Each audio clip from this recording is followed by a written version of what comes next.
Hello सम्पूर्णलाई नमस्कार।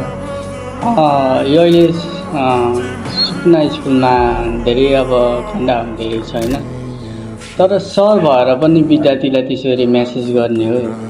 Sir तपाईँहरू त बुझ्नुहुन्छ कि के हो, यो कानुनले पक्राउ गर्नुपर्छ है, त्यो कानुन भएन। किनकि सरले विद्यार्थीलाई सुधार्नुको पढाउने शिक्षा दिने हो, तर बदनाम गर्ने होइन नि त। म्यासेज त्यस्तै लेख्ने हो। एउटा विद्यार्थीलाई त्यसरी गर्ने हो, सेयर गर्न मिल्दैन नि त।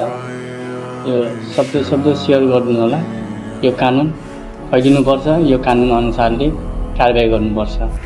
यो सामाजिक सञ्जालमा यस्तो के चलिरहेको छ, एउटा विद्यार्थीलाई त्यसरी गर्ने हो।